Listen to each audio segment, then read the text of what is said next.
let's switch gears a little bit. We're talking about career and relationships. Let's talk about employer-employee relationship. Yeah. I read a study the other day, the Gallup came out with last year's stats for 2018. 49% of employees are unhappy in their job, right? Yeah, 51% are happy, but really what does that look like? But 49% are, they say, not happy in their current job. 16% actually say that they actively sabotage whatever company they're working in. 16%. So that's telling me almost a fifth of people are that angry and upset about their job. So that being said, how can a company work on their culture and rebuild this relationship connection with their employees? I wouldn't begin to say I know how to run a company like that, because I don't.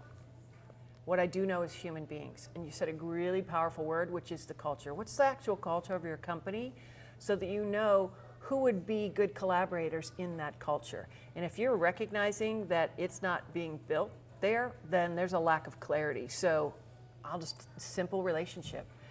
If you are clear on the direction, if there's a clear path, what does a win look like? What does success look like? That's, masculine energy. So not gender, masculine, directional, purposeful, penetrating. It's like, this is happening, so this is our mission statement, this is what our numbers look like, this is our goal, this is our path here, right? Now, how we might get there? Feminine energy, flexible, fluid, flowing. And that's where the interpersonal relationship comes. So meeting people where they are does require some flexibility and some surrender. Not resignation, not giving in, but recognizing dynamic human beings require some flexibility in order to be met and moved.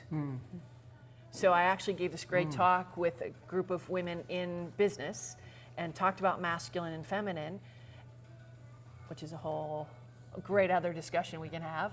But one of the things that made me laugh is one of the women said, well, where would I use feminine in the workplace? And my answer was, do you work with people?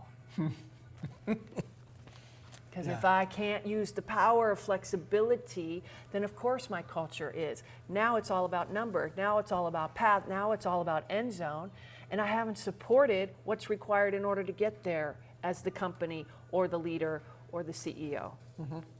So that flexibility, like, what's the kind of people you're really looking for?